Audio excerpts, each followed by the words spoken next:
Hello, good evening. Today, the 24th of January 2024. To present Camnet Television News, my name is Jeffrey Ziambo. The top stories in the news tonight. Government extends closure of schools due to the cholera outbreak. The Socialist Party predicts a further depreciation of the kwacha. The labor movement challenges government to reduce the high cost of living. In international news, a South African man confesses to starting fire that killed 76. And in sports news, Chipolopolo face Morocco in a must-win AFCON clash. These are more stories coming up shortly after this break.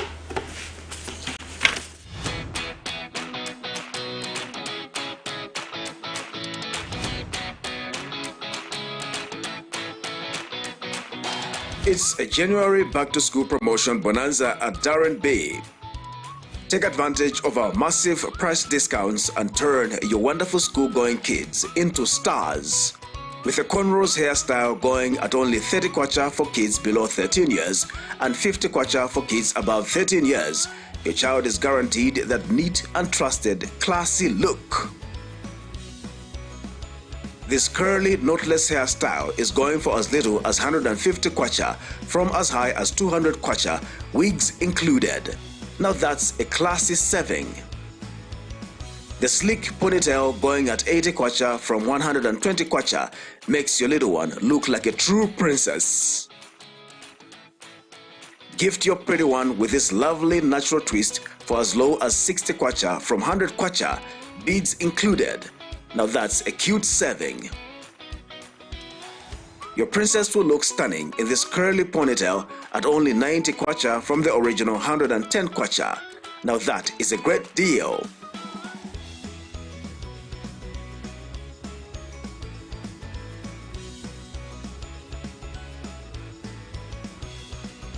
You will find us along Mosi Road, 4th Close, on the left after Kalikiliki Police Post in Ibex Hill, Lusaka. We are open from 0720 to 17 hours, 7 days a week. Call us for appointment bookings on 0772 870588 or WhatsApp on 0972 04 9213. Darren B, a touch of class.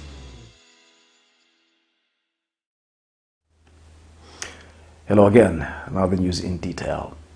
The Council of Churches in Zambia, CCZ, has directed all its member congregations to worship services of less than 2 hours in light of the cholera outbreak.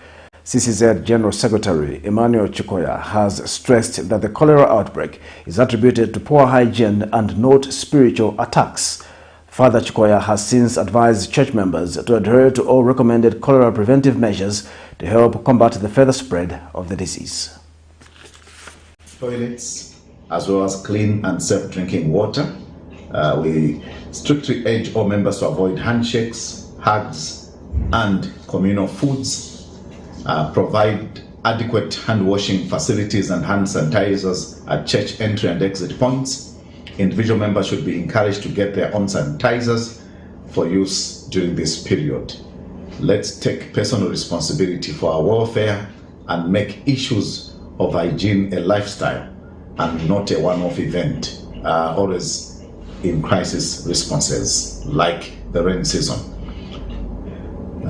We encourage all congregations within our member churches to conduct worship services within the period of 2 hours and encourage people to disperse and return to their homes without idling and mingling around. We urge all clergy and lay preachers to conduct contextual Bible studies and preach contextual sermons that will help sensitize congregants to change their attitudes and mindsets regarding public and personal hygiene, and thus we hope will contribute to cholera prevention and ending the spread of cholera. It's much less costly to prevent than to cure cholera. It is a huge cost to the immediate family, to the government, and all other sectors.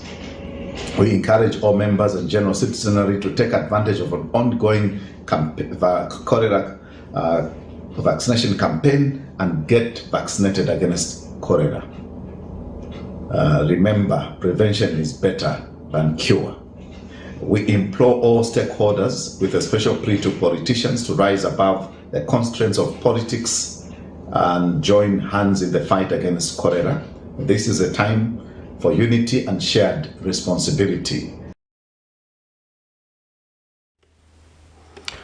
Meanwhile, government has further postponed the reopening of schools owing to the outbreak of cholera in the country.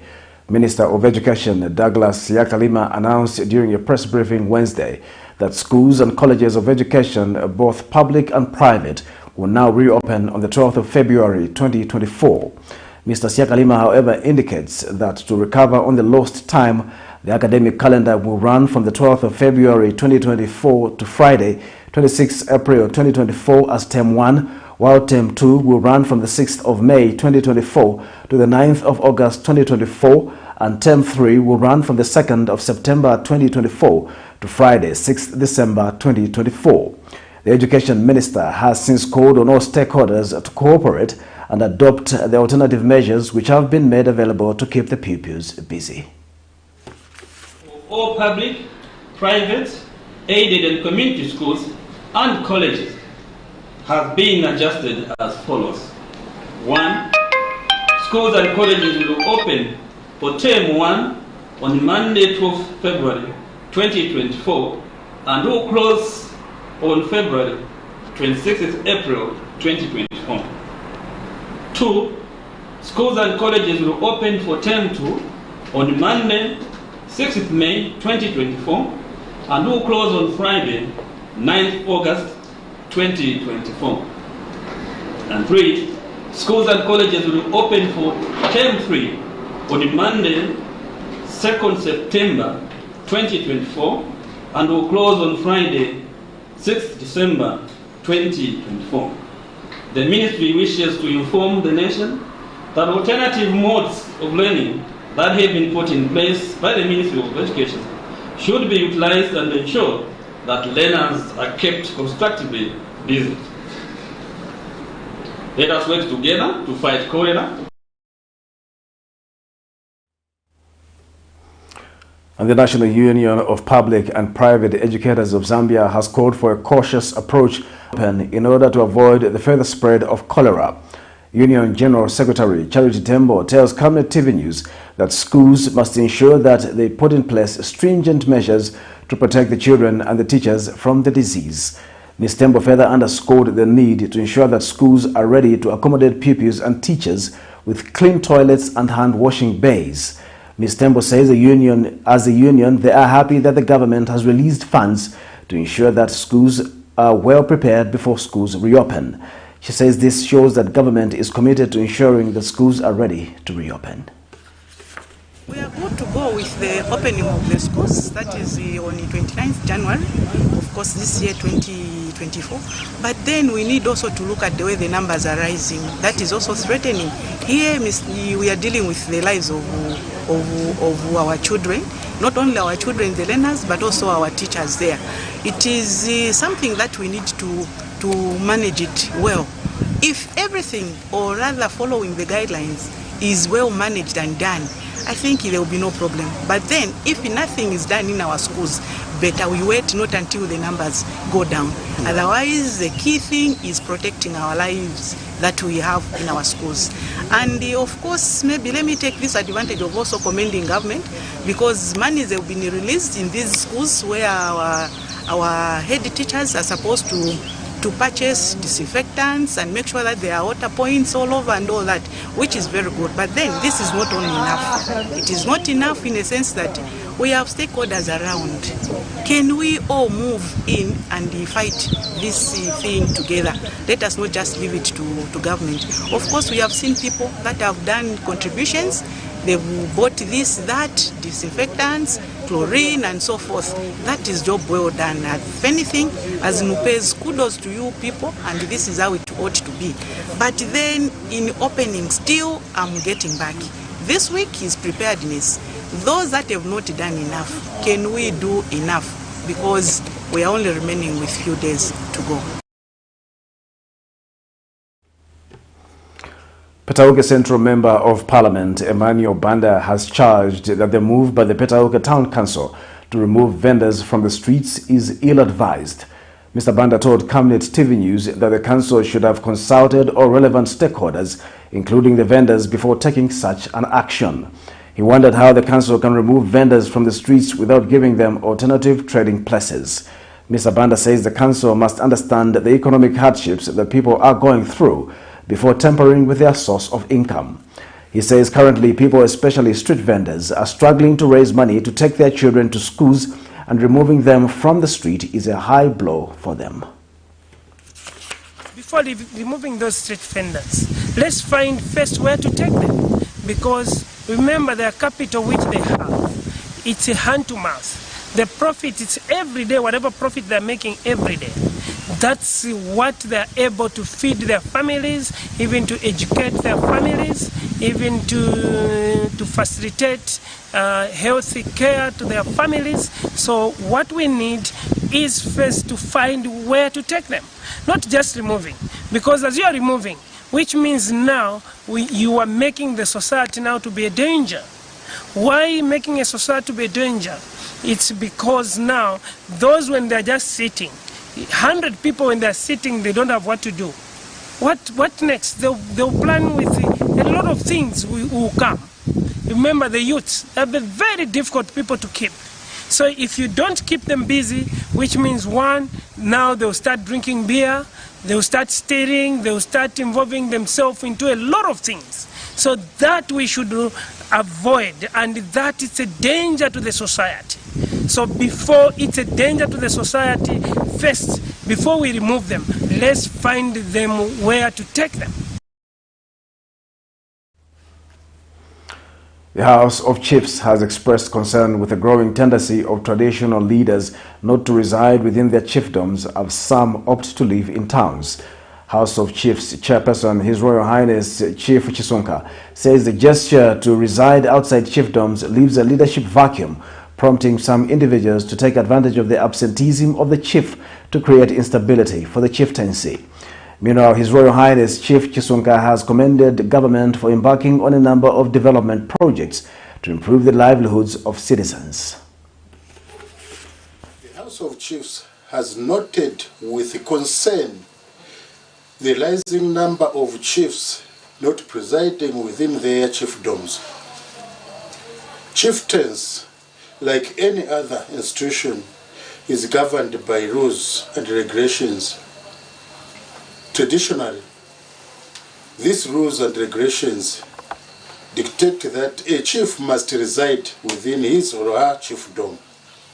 The Chiefs Act, Section 11, Clause 1, provides the function of a chief, among others, the presentation of public peace in the chiefdom. It is therefore expected that our traditional leaders should reside within the chiefdoms in order to perform these functions effectively. The chief should not neglect their obligations by residing outside their chiefdoms, as this is contributing to the increased number of chiefdom wrangles and disorderly current obtaining in chiefdoms across the country. A chief must provide leadership to his or her people on a daily basis. He or she is likely between government and the other partners providing service to the subjects. Therefore, residing outside the chiefdom leaves leadership vacuum, which some individuals can take advantage of the create instability for the chieftains. The Federation of Free Trade Unions of Zambia, FFTUZ, has called on government to come up with stringent measures that will cushion the suffering of majority Zambians amidst harsh economic conditions. Speaking at a media briefing in Lusaka, FFTUZ President Muyawa Kabisa says the current economic challenges that the country is faced with have increased the levels of poverty among the citizens. Mr. Kabisa says human development has been greatly affected, hence the need for social safety nets. We have details in the following report. Zambia's economic outlook for the year 2024 is set to present a positive growth outlook projected at above 4%. However, the current state of affairs indicates persistent socio-economic challenges, which include low diversification of the economy, high unemployment levels, and high incidences of poverty.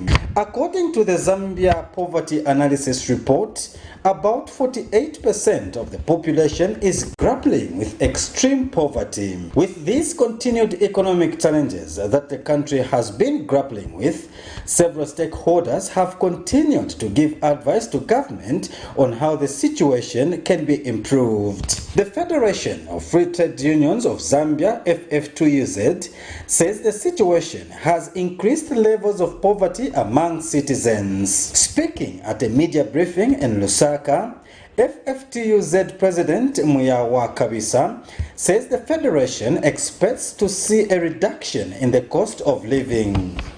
The Federation's expectation, therefore, is to see a reduction in the cost of living, and that any positive trend in the growth of our economy must be anchored on sustainable interventions. The government must therefore guard against food insecurity by putting in place measures that will ensure steady flow of maize to the millers and affordable milling meal to the people. We implore government to come up with measures to cushion the vulnerable in our country against the impact of high prices of milling meal on access to our staple food. And Mr. Kabisa further calls on government to heighten the fight against corruption and financial crimes. The Federation appreciates our government's economic reconstruction agenda. However, we hold the view that financial crimes and corruption are a threat to all these good efforts.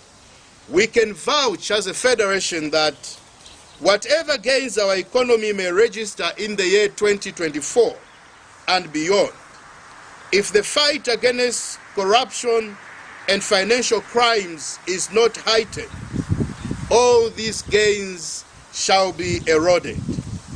We commend the government for its expressed will to fight corruption and financial crimes.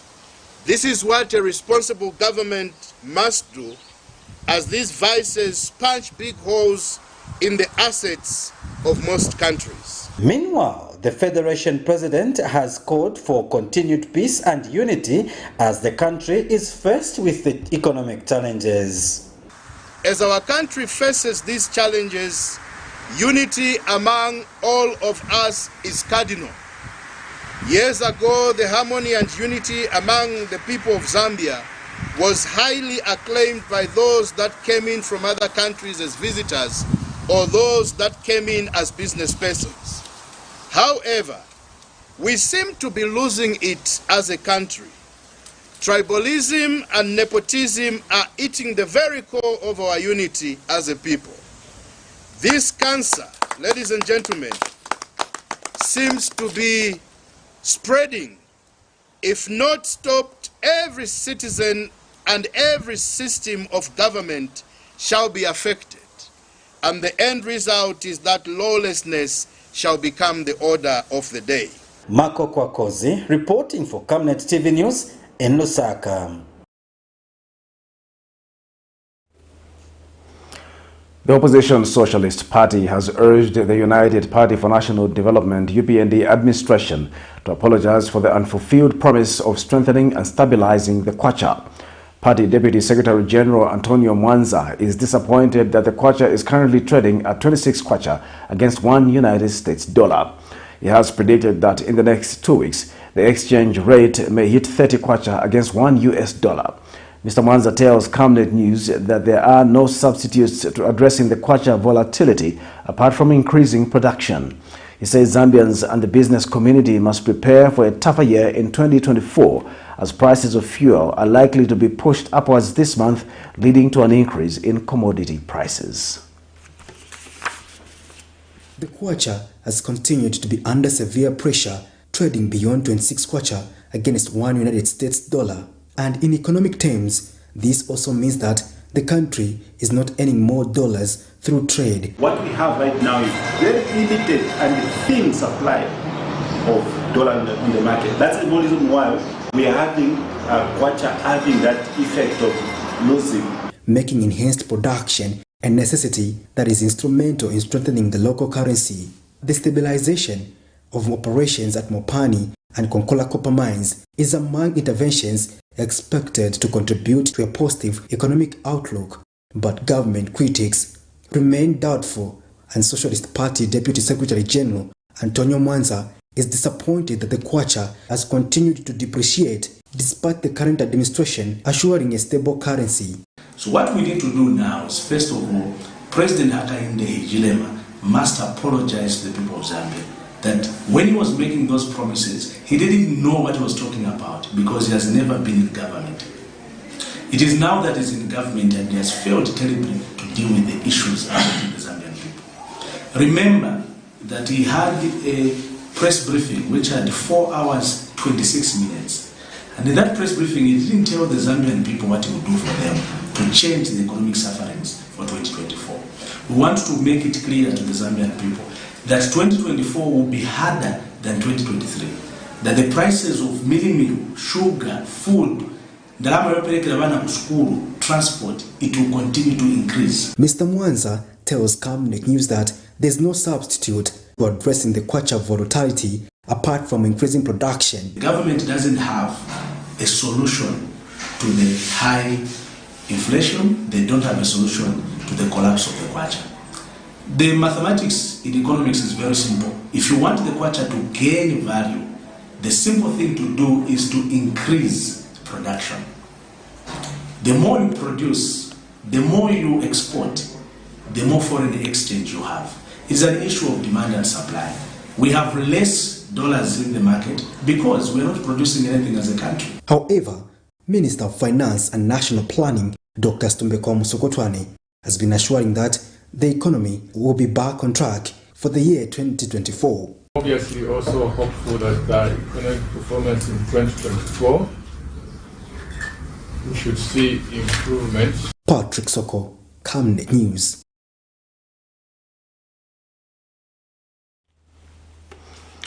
The Drug Enforcement Commission, DEC, in Northwestern Province have arrested and charged 12 suspects involved in cultivating and trafficking over 1.2 tons of fresh cannabis plants. Public Relations Officer Mwenge Molenga tells Camnet TV News that the suspects were apprehended after a series of targeted operations in the province.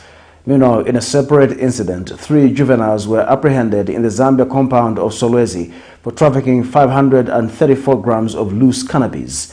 Meanwhile, in Muchinga Province, the Commission has apprehended a Tanzanian national, Joseph Simfukwe, aged 38, for trafficking in 1.3 kilograms of loose cannabis and being in possession of 20 sachets of heroin weighing 0.574 grams during an operation in Nakonde district on the 20th of January 2024. In the arrest and charging of 12 suspects involved in cultivating and trafficking over 1.2 tons of fresh cannabis plants. In Kalumbila district, we apprehended 4 individuals in the Shilende area for unlawful cultivation of a significant 730 kilograms of fresh cannabis plants. The suspects are identified as Peter Mampenga, aged 21, Richard Kamea, aged 40, Beatrice Benala, aged 48, and Lazarus Kamea, aged 32, who are now facing charges for their involvement in this illegal activity. Our additional operations in the Mulenga and Kisasa areas led to the capture of suspects identified as Brian Kayeze, aged 40, and Future Kayeze, aged 22, who were arrested and jointly charged for the cultivation of 350 kilograms of fresh cannabis plants. Still in Kisasa area in Kalumbila, Dixon Kapita, aged 58, and Oswald Lologe, aged 44, were apprehended for cultivating 150 kilograms of the illegal third. In a separate incident during the operations in Northwestern, 3 juveniles were apprehended in the Zambia compound of Solwezi for trafficking in 534 grams of loose cannabis. Meanwhile, in Muchinga province, our vigilant and proactive officers apprehended a Tanzanian national who's been identified as Joseph Simpokwe, age 38, for trafficking in 1.3 kilograms of loose cannabis and being in possession of 20 sachets of heroin weighing 0.574 grams during an operation in Nakonde district on the 20th of January 2024. You're watching Camnet Television Main News. We'll take a break. Join us for more news after the break. Are you looking for a reliable and efficient courier company with international standards? Then let UBZ Courier, your trusted partner in swift and secure deliveries, be your ultimate choice. Whether it's a small package or a hefty consignment, UBZ Courier handles it all, locally and internationally. Our modern call center ensures personalized attention for every client. For seamless deliveries within Zambia and beyond, trust UBZ Courier. Call us now on +260 763 062 680 or visit us at plot number 15 Mwapona Road, Woodlands, Lusaka, Zambia. UBZ Courier, a world-class brand that can be trusted.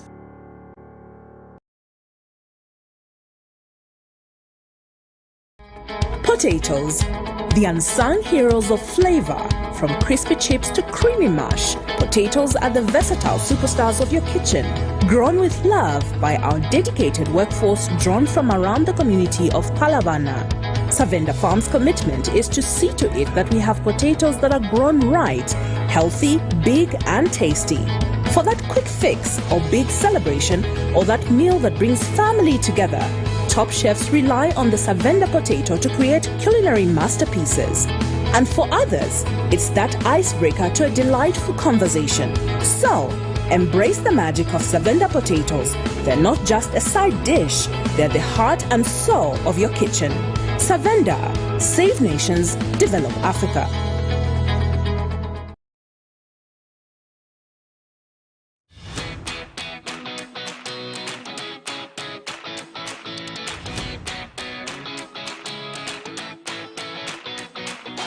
It's a January back-to-school promotion bonanza at Darren Bay.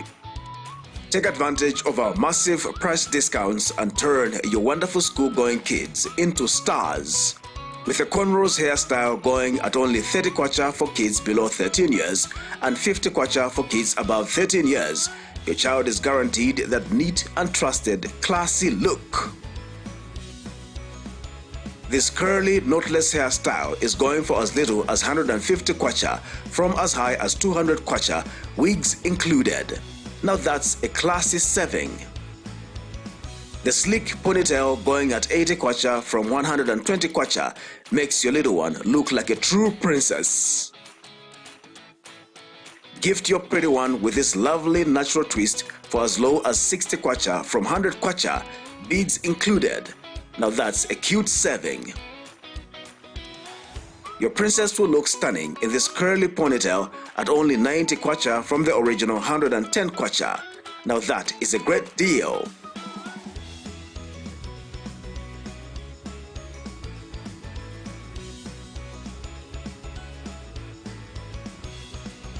You will find us along Mosi Road, 4th Close, on the left after Kalikiliki Police Post in Ibex Hill, Lusaka. We are open from 0720 to 17 hours, 7 days a week. Call us for appointment bookings on 0772 870588 or WhatsApp on 0972 049213. Darren B, a touch of class.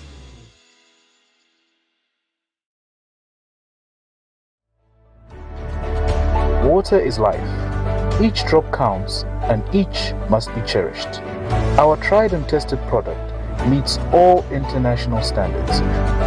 With our smart drip technology, we aim to deliver precision irrigation designed to reduce blockage and wastage, ensuring a high yield.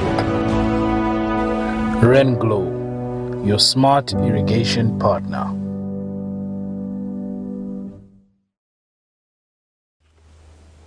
We continue with the news. United Party for National Development candidate John Charlie has scooped the seat in the just-ended Kapamba Ward local government by-election in Mpika district of Muchinga province. Electoral Commission of Zambia ECZ returning officer for Kapamba Ward Romari Mulemena declared the UPND candidate as duly elected member of Mpika Council for Kapamba Ward.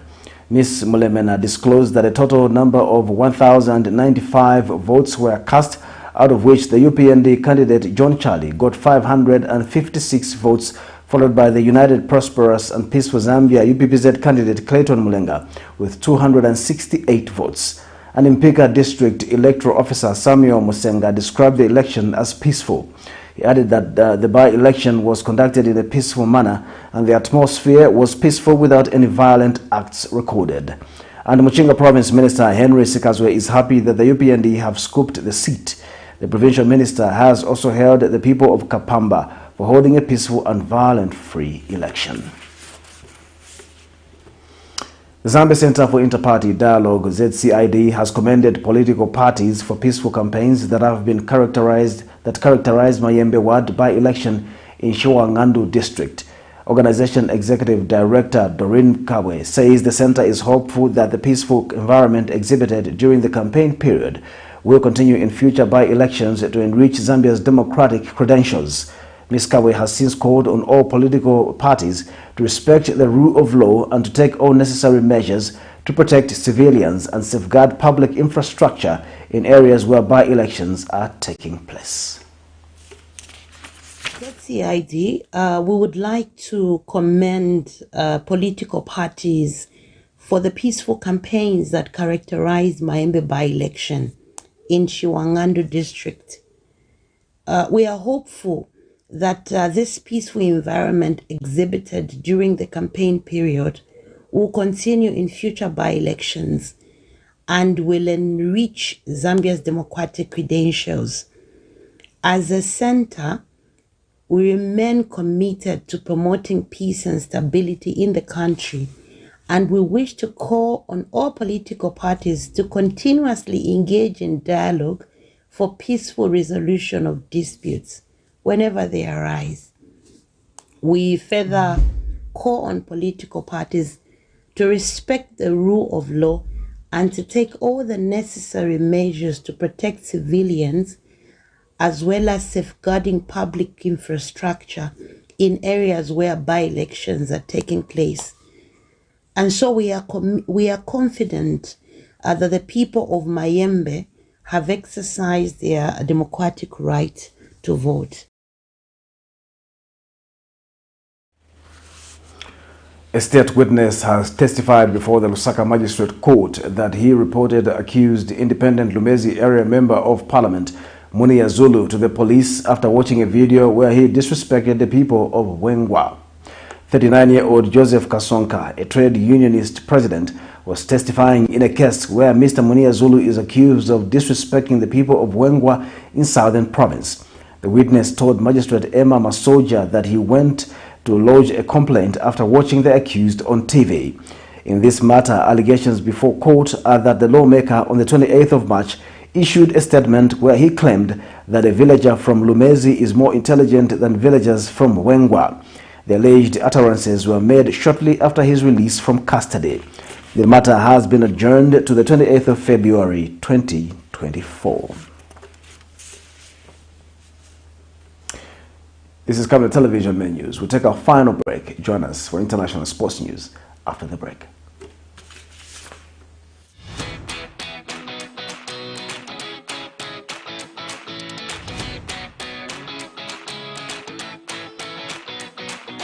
It's a January back-to-school promotion bonanza at Darren Bay. Take advantage of our massive price discounts and turn your wonderful school-going kids into stars. With a cornrows hairstyle going at only 30 kwacha for kids below 13 years and 50 kwacha for kids above 13 years, your child is guaranteed that neat and trusted, classy look. This curly, knotless hairstyle is going for as little as 150 kwacha, from as high as 200 kwacha, wigs included.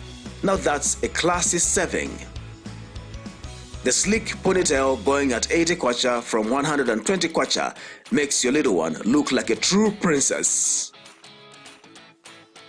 Gift your pretty one with this lovely natural twist for as low as 60 kwacha from 100 kwacha, beads included. Now that's a cute saving. Your princess will look stunning in this curly ponytail at only 90 kwacha from the original 110 kwacha. Now that is a great deal.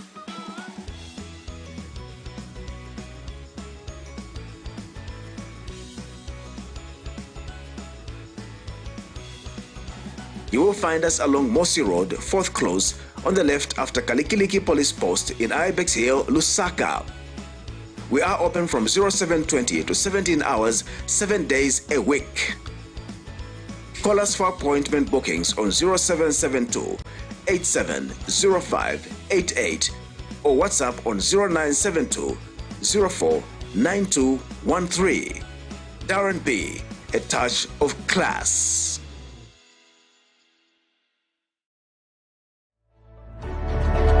Water is life. Each drop counts and each must be cherished. Our tried and tested product meets all international standards. With our smart drip technology, we aim to deliver precision irrigation designed to reduce blockage and wastage, ensuring a high yield. Rain Glow, your smart irrigation partner.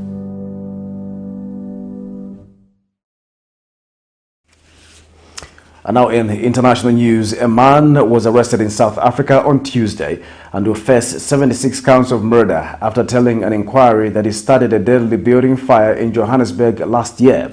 The 29-year-old said he started the fire while trying to get rid of the body of someone he had strangled in the apartment complex on the orders of a drug dealer. The surprise confession was given at a public inquiry into the blaze, with the unnamed man saying he poured gasoline on his victim's body and set it alight.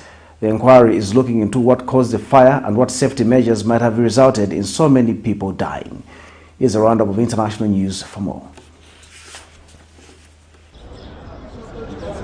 A man was arrested in South Africa on Tuesday and will face 76 counts of murder after telling an inquiry that he started a deadly building fire in Johannesburg last year. The 29-year-old said that he had started the fire while trying to get rid of the body of someone he had strangled in the apartment complex on the orders of a drug dealer. The surprise confession was given at a public inquiry into the blaze, with the unnamed man saying he poured gasoline on his victim's body and set it alight. He is also facing 120 counts of attempted murder and a charge of arson. The blaze, which spread through the building, was one of South Africa's worst disasters, drawing the world's attention to the problem of so-called hijacked buildings in Johannesburg, which are abandoned by authorities and taken over by illegal landlords. Hundreds of people desperate for somewhere to live were occupying the building at the time of the fire, which killed 76.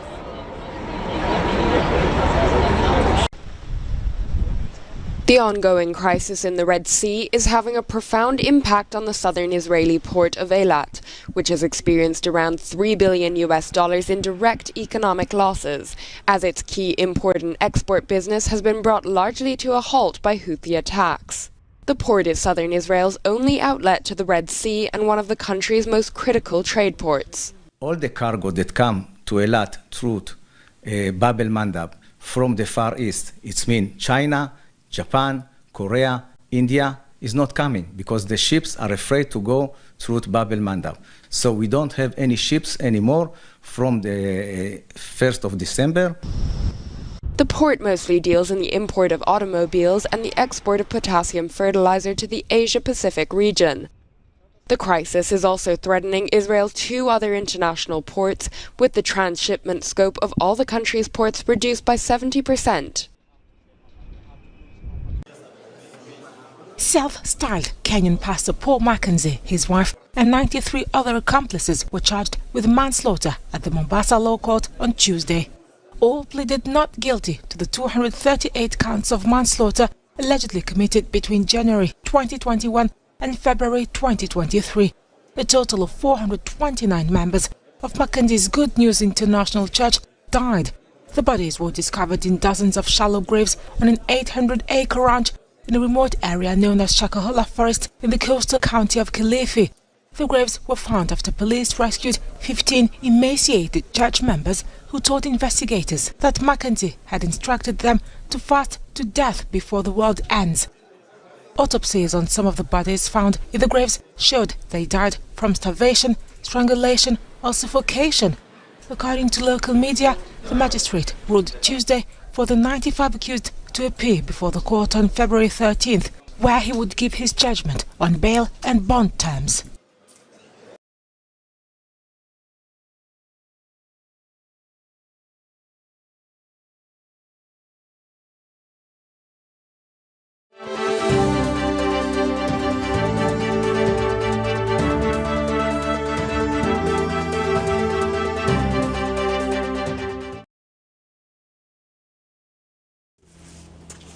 And now in sports news, the Chipolo Polo boys will tonight take on the Atlas Lions of Morocco in a Group F Africa Cup of Nations must-win match. Coach Avram Grant and his technical bench set the pace for the Morocco game, which will decide the Chipolo Polo's fate at the tournament. Morocco tops Group F with 4 points and has already secured their round of 16th place, while Zambia, DR Congo and Tanzania have to battle for the final berth. The third best placed side is in Group F still has a chance to join the group of 16 as one of the 4 third best placed teams. Zambia needs to avoid defeat to punch their ticket in the round of 16. The match kicks off at 22 hours Zambian time and will be played simultaneously with the DR Congo versus Tanzania game.